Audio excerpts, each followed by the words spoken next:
The ब्रच-स्टोक्स problem examinations में बहुत आती है ये प्रॉब्लम। तो बेटा देख लो इस क्वेश्चन को और क्वेश्चन को भी याद कर लो और समझ लो। क्या है, एक पार्टिकल मूव्स कर रहा है स्मूथ कर्व में, दो पॉइंट्स को joining A and be under gravity, starting from rest. Rest कहां पे, ए पॉइंट से हमारा मूव कर रहा है जो रेस्ट पे है। Find the form of the path, हमको पाथ का फॉर्म चाहिए, मींस हमको कर्व चाहिए। पाथ का क्या कर्व होगा, in order that time from A to B is minimum, की सबसे कम समय लगे ए से बी पॉइंट पहुंचने में। ओके, और या तो इस ढंग से बेटा क्वेश्चन आता है एग्जामिनेशंस में, या ऐसे भी क्वेश्चन आता है, find the extremals of the functional x naught से x1 root 1 plus y dash का square upon root y dx। इसके बेटा आपको एक्सट्रीमल्स फाइंड आउट करने हैं।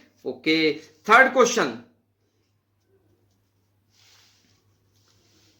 नेक्स्ट क्वेश्चन है बेटा, find the extremals of the functional x naught से x1 under root 1 plus y dash का स्क्वायर अपॉन वाई dx। या इस ढंग से भी क्वेश्चन आ सकता है एग्जाम में। तो बेटा ये दोनों क्वेश्चन अगर ध्यान से देखें, अगर ये अंडर रूट पूरे में ले लें तो ये अंडर रूट इसी के अंदर आ जाएगा और ये देखिए यही बन जाएगा, क्वेश्चन हो जाएगा। तो ये प्रॉब्लम, तो जब भी क्वेश्चन आए तो बेटा इसको तोड़ के इस ढंग से लिख लेंगे। और ये हमारा जो ऊपर वाला पहला क्वेश्चन था, ये पहला क्वेश्चन हमारा वर्ड प्रॉब्लम में है। तो चलिए बेटा हम लोग इसका आंसर करते हैं। वेरी इंपॉर्टेंट क्वेश्चन है, ये देख लीजिएगा, इसका फॉर्म भी, फंक्शनल का फॉर्म देख लीजिएगा, रूट है ऊपर और डिवाइड में भी रूट है। ओके, तो ऊपर है 1 प्लस वाई डैश का स्क्वायर अंडर रूट में और नीचे है रूट वाई। तो ये अगर प्रॉब्लम आता है, ये फंक्शनल आपको मिलता है जिसका हमको एक्सट्रीमल फाइंड आउट करना है, तो ये हमारा ब्रच-स्टोक्स प्रॉब्लम है। तो चलिए सोल्यूशन हम लोग करते हैं। कैसे करेंगे,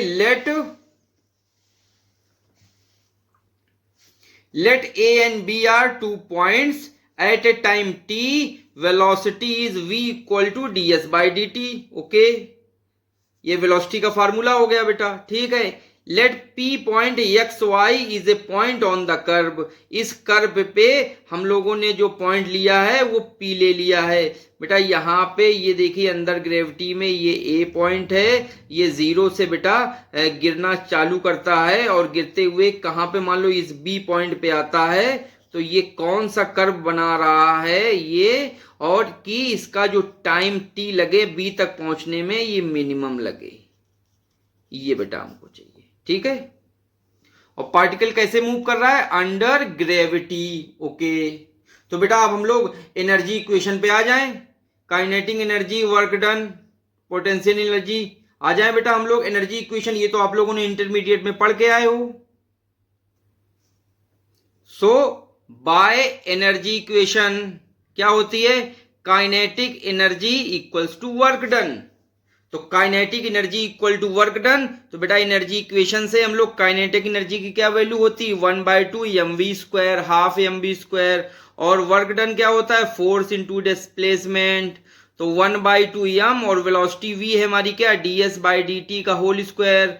f फोर्स हमारा f हो गया, इंटू डिस्प्लेसमेंट क्या हो गया, y। तो f इंटू वाई। और f की वैल्यू क्या होती है बेटा, f की वैल्यू होती है Newton second law, f equal to ma। लेकिन यहाँ पे अंडर ग्रेविटी है तो f इक्वल टू mg हो जाएगा। तो f की वैल्यू mg और ये y, तो mg y, और यहाँ पे 1/2 m ds/dt स्क्वायर, m से कैंसिल आउट हो जाएगा। बचेगा कितना बच्चों, ds/dt का स्क्वायर 2gy, यहाँ से इसका रूट ले लीजिए। तो ds/dt की वैल्यू देखिए बेटा क्या आ गई, तो ds/dt इक्वल टू आ गया अंडर रूट 2gy। ओके, तो यहां से बेटा dt को इधर ले जाओ, ठीक है। dt हमारा कहां आ जाएगा, इधर, और ये 2gy इधर आ जाएगा। तो ये वैल्यू आ जाएगी ds/√2gy इक्वल टू dt। यहां तक आई थिंक आपको क्लियर हो गया होगा। अब बेटा इधर का उधर, उधर का इधर, मींस लेफ्ट हैंड साइड वाला राइट में कर दो, राइट का लेफ्ट हैंड साइड कर लो, कोई फर्क पड़ना ही नहीं है। तो dt इक्वल टू आ गया, ये देखिए ds/√2gy। ओके, अब बेटा ds की वैल्यू क्या होती है, ds की वैल्यू आपको याद होगा, ठीक है, आपको याद होगा हमारा लेक्चर 1 कैलकुलस ऑफ वेरिएशन में मैंने वहां पे बताया था, डायरेक्ट मैंने कहा था बेटा ds की वैल्यू आप डायरेक्ट याद कर लीजिएगा, इसकी वैल्यू होती 1 प्लस वाई डैश का स्क्वायर इंटू dx, ठीक है। तो इस सीधे वैल्यू बेटा यहां पे पुट कर दीजिए, ds की वैल्यू यहां पे देखिए सीधे पुट कर दिया, under root 1 plus y dash का स्क्वायर dx, और ये लिखा है अंडर रूट 2g और ये अंडर रूट वाई, यहां से 2g एक साथ कर लो और जो ये वेरिएबल है इसको अलग कर लो तो अंडर रूट वाई। तो देखिए ये वैल्यू आ गई। अगर फिर भी आपको नहीं याद है, देखिए मैं थोड़ा हिंट आपको दे देता हूं, ये हमारा राइट एंगल ट्राइंगल है, ये x एक्सिस में स्मॉल डिस्टेंस dx है, y एक्सिस में स्मॉल डिस्टेंस dy है, ये पॉइंट A है, ये पॉइंट B है। तो पाइथागोरस थ्योरम से इसका जो बेटा ये हाइपोटेनियस की वैल्यू होगी under root dx square plus dy का स्क्वायर, होगी कि नहीं होगी? बिल्कुल होगी सर। और तो ये वैल्यू बेटा ds कहलाती है, और इस ds में dx स्क्वायर से दोनों तरफ डिवाइड कर दें तो ये वैल्यू बन जाती है ds equal to 1 plus dy by dx का होल स्क्वायर, और dy ds की वैल्यू क्या होती है बेटा, इसको y डैश लिख सकते हैं तो 1 प्लस वाई डैश का स्क्वायर। तो देखिए ये ds की वैल्यू आ गई इंटू dx, ये भी रहेगा साथ में बेटा, ओके। तो ये वैल्यू बेटा यहां पे हमने पुट कर दी। अगर आपको डायरेक्ट याद है तब तो ठीक है, और नहीं याद है तो फिर ऐसे बेटा ट्राइंगल से बनाकर small distance x small distance y और ये पाइथागोरस थ्योरम से ये आपका हाइपोटेन्यूज की वैल्यू आ जाएगी, तो ये वैल्यू बन जाएगी। तो बेटा अब ये जो इक्वेशन आई है इसको क्या करें, इंटीग्रेट बोथ साइड कर दें x0 से x1 में बेटा। तो इंटीग्रेट करो बच्चों, तो इसको इंटीग्रेट करेंगे तो दोनों तरफ इंटीग्रेशन लगा दीजिए बेटा, इधर भी इंटीग्रेशन और इधर भी इंटीग्रेशन, तो इंटीग्रेट बोथ साइड तो आ जाएगा integration dt equals to integration x0 से x1 और ये रूट 1 प्लस वाई डैश का square upon root 2g into root y dx, okay.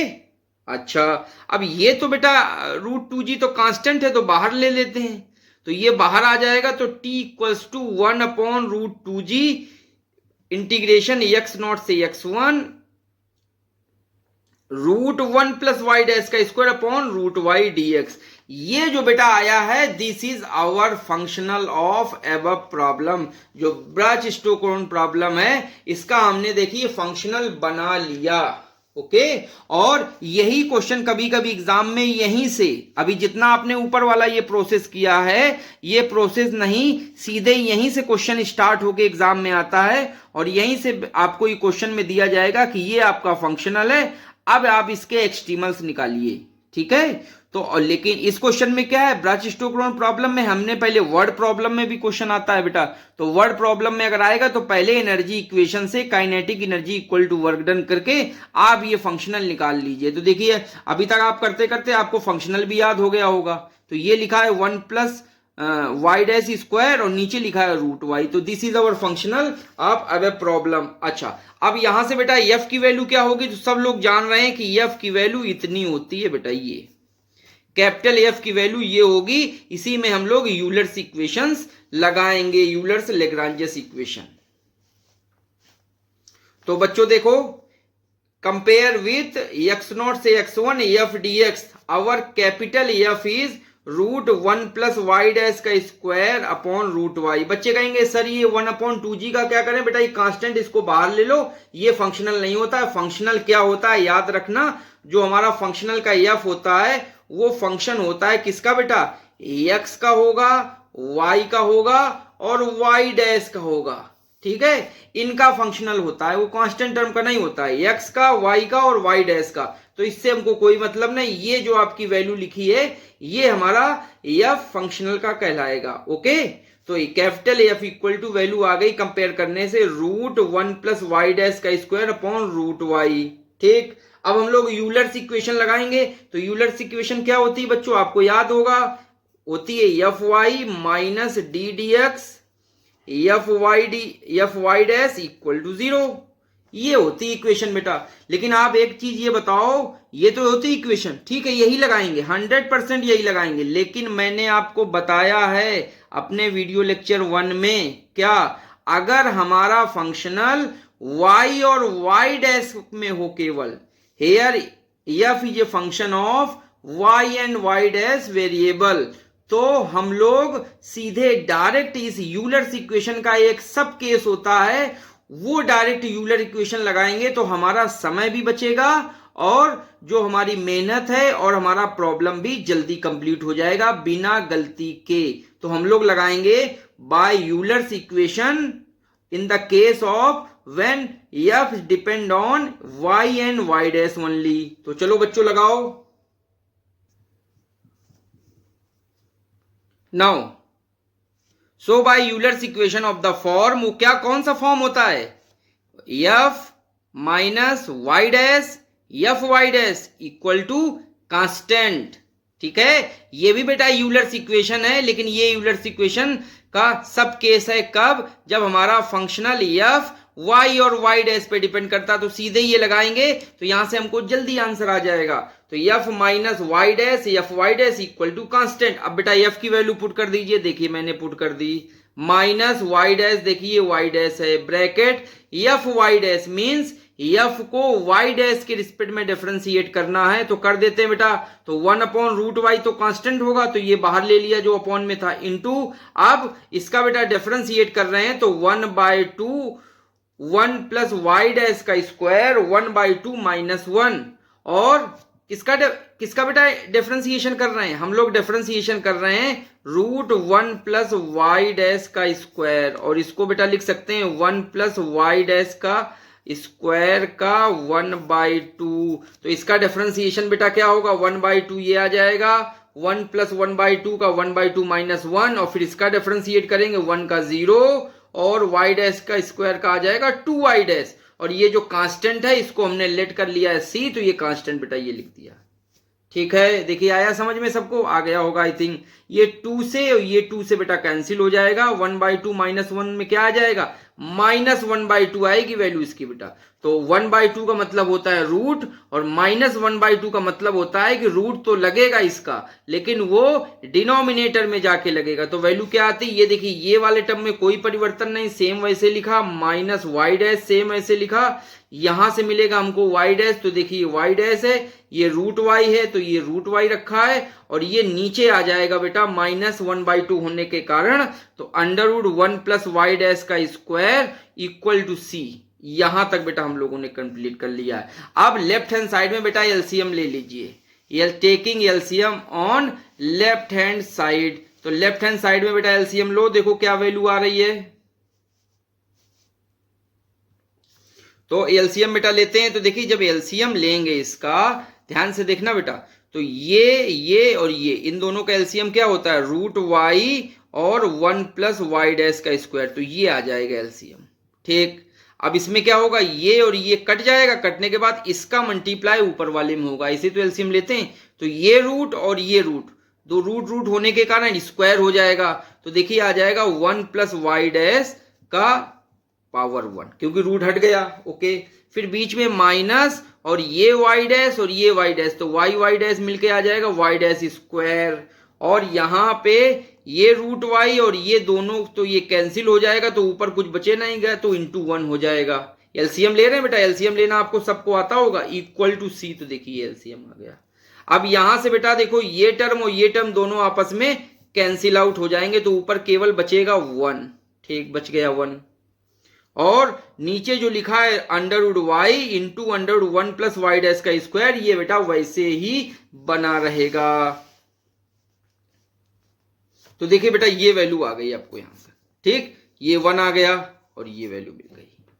बताएं बच्चों, आई थिंक बिल्कुल क्लियर हो रहा है, कोई भी आपको परेशानी नहीं होगी बेटा कैलकुलेशन में एक भी पॉइंट की।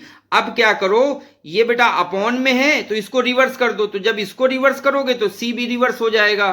तो ये 1 में है तो रिवर्स करोगे तो ये ऊपर जाएगा, तो √y into 1 plus y dash का स्क्वायर, और c को रिवर्स करोगे तो आएगा 1/c। अब ये रूट है रूट हटाना चाहते हैं तो क्या करें, स्क्वायरिंग कर दें, तो स्क्वायरिंग बोथ साइड, तो जैसे स्क्वायरिंग बोथ साइड करेंगे तो ये आएगा y, ये आएगा 1 प्लस वाई डैश का square equal to 1/c square. ठीक, अब 1/c स्क्वायर बेटा जो वैल्यू आई है ये 1/c², तो 1 में किसी कांस्टेंट टर्म का स्क्वायर करके अगर डिवाइड कर दें तो ये भी कोई एक कांस्टेंट ही वैल्यू आएगी। तो हम मान लेते हैं कि कांस्टेंट वैल्यू हमारी c1 है, एक नया कांस्टेंट हम c1 ले लेते हैं सुविधा के लिए बेटा, केवल सुविधा के लिए ले लेते हैं। इससे क्या होता है, थोड़ा सा आसानी रहती है कैलकुलेशन में। बाकी 1/c² लिए रहो तो भी कोई दिक्कत नहीं है। तो हमने इसको मान लिया है c1, तो ये बेटा c1 आ गई। अब ये देखिए c1, ये y into 1 plus y dash का स्क्वायर इक्वल टू c1। ठीक, हम मान ले रहे हैं बेटा, सोल्यूशन करना है तो let y dash equal to cot t, ये हम मान के चल रहे हैं। ये लेट कर लिया।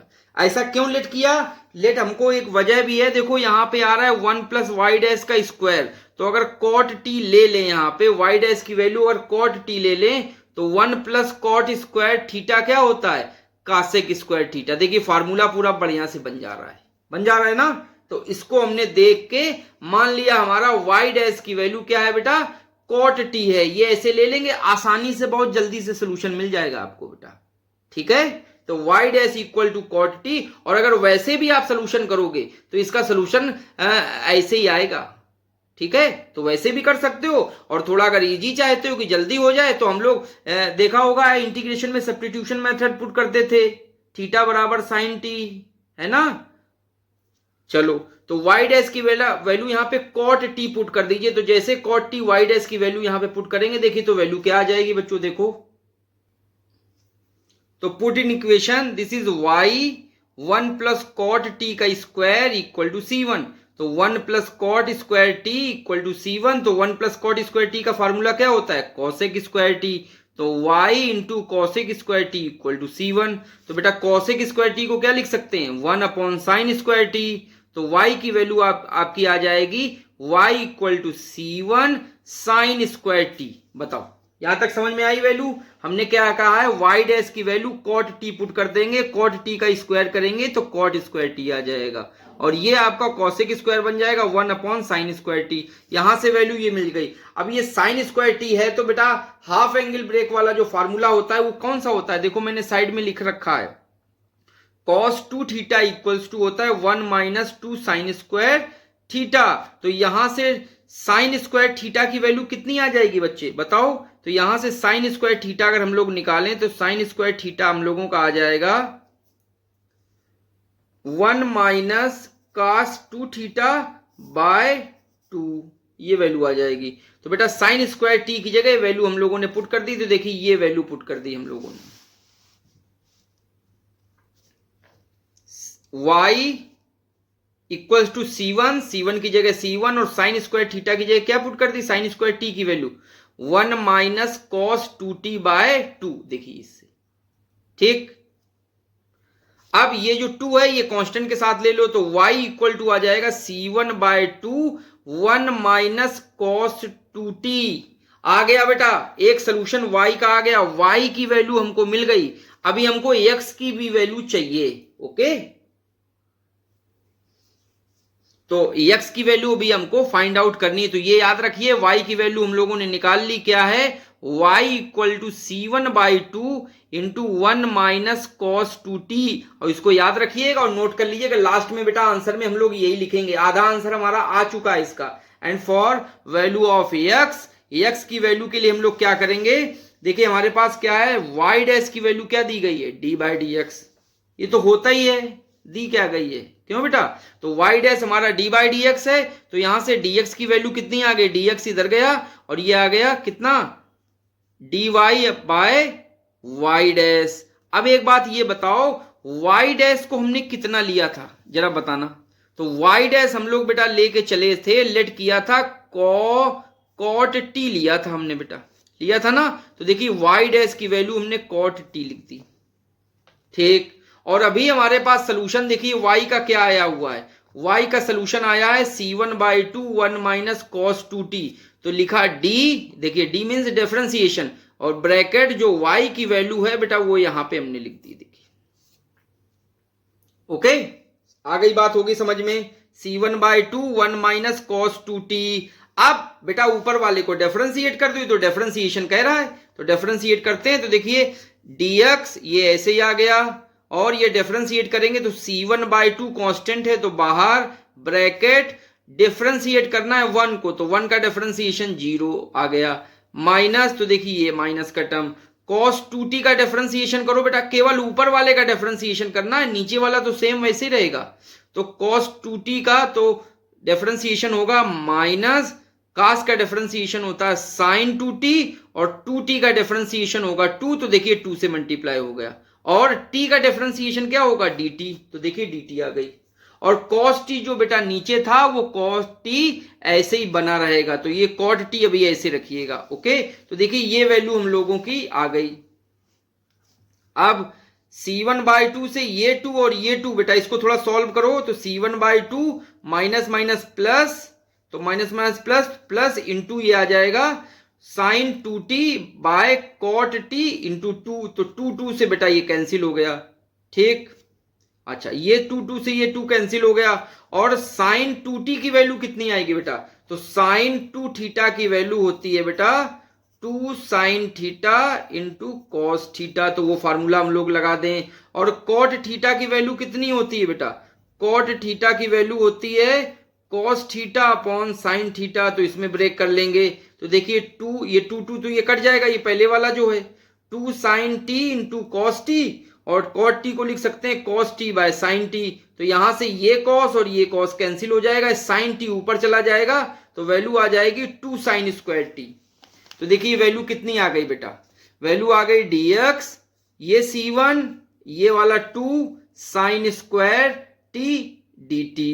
ओके, तो 2 sin स्क्वायर t की वैल्यू कितनी आ जाएगी बच्चों, फिर से वही फार्मूला लगाइए, cos 2 थीटा होता है 1 माइनस 2 sin स्क्वायर थीटा, तो यहां से 2 sin स्क्वायर थीटा की वैल्यू आ जाएगी 1 माइनस cos 2 थीटा, ठीक है। तो थीटा नहीं रखना है, टी रखना है, तो आ जाएगा 1 माइनस cos 2t dt। अब बेटा ये बन गया है, देखिए टी में इक्वेशन बन गई, इधर dx है और इधर dt है, बस इंटीग्रेट बोथ साइड, दोनों तरफ इंटीग्रेट कर लीजिए, और इंटीग्रेट कर लेंगे बस हमको अपना ब्राच-स्टोक्स प्रॉब्लम का सलूशन मिल जाएगा, हमको अपना एक्सट्रीमल्स मिल जाएगा। तो इंटीग्रेट बोथ साइड, तो जैसे हम लोग इंटीग्रेट कर रहे हैं, तो integrate dx equal to integration c1 1 minus cos 2t dt, dx का इंटीग्रेशन बेटा हो जाएगा x, ये d और ये d बेटा इनवर्स प्रोसेस है, तो ये कैंसिल हो जाएगा, तो केवल x, c1 कांस्टेंट है तो बाहर रहेगा, 1 का इंटीग्रेशन मिल जाएगा आपको t, ओके, और माइनस ये वाला माइनस ये वाला माइनस, और cos 2t का इंटीग्रेशन होता है sin 2t, और 2t का करेंगे डिफरेंशिएट तो 2 से बेटा डिवाइड हो जाएगा, प्लस c2 आ जाएगा आपका इंटीग्रेशन कांस्टेंट, तो c2 आपका इंटीग्रेशन कांस्टेंट की वैल्यू आपको मिल जाएगी। अब यहां से बेटा ये जो 2 है इसको नीचे इधर ले, इसका एलसीएम लो, पहले नहीं नीचे नहीं, पहले एलसीएम लेना है, तो ये 2 बेटा यहाँ t से मल्टीप्लाई होके 2t देगा, तो 2t minus sine 2t upon 2 आ जाएगा, प्लस c2, देखिए इन दोनों का एलसीएम ले लिया, तो आ जाएगा x equal to c1 2t minus sine 2t by 2। अब ये c1 और ये 2 ये तो कांस्टेंट है तो बाहर ले लो, तो ये आ जाएगी वैल्यू, ओके।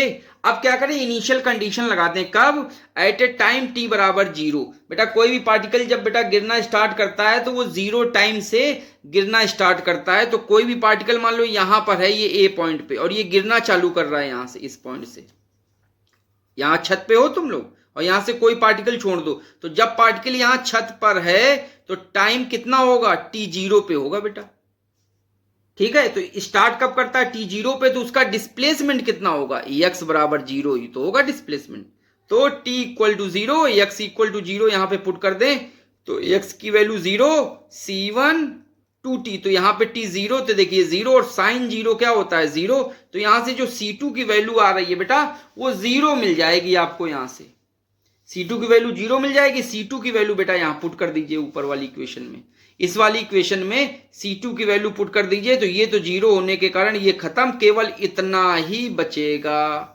ओके। तो जो ये बच रहा है उसको लिख देते हैं, तो x equal to c1 by 2 bracket 2t minus sine 2t, तो बेटा ये हमारे x की वैल्यू आ गई, और y की वैल्यू ऑलरेडी हम लोग पहले निकाल चुके थे, ठीक है। तो दोनों को एक साथ रख देते हैं, तो जो इक्वेशंस आएंगी वही हमारा बेटा एक्सट्रीमल्स कहलाएंगे, तो hence our extremals are x equal to c1 by 2 bracket 2t minus sine 2t।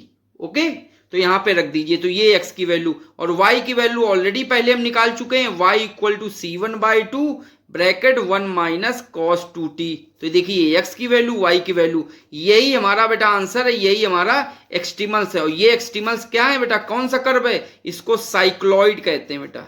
ये जो इक्वेशन है, किनकी इक्वेशन है, साइक्लॉइड की इक्वेशन है। तो याद कर लीजिए बेटा इनको भी, ये हमारे एक्सट्रीमल्स हैं और ये हमारे साइक्लॉइड की इक्वेशंस हैं। अगर हम चाहें तो c1/2 को एक कोई नया वेरिएबल मान लें और इस 2t को भी नया वेरिएबल मान लें। कुछ बुक्स में 2t को t1 ले लिया गया है, ठीक है।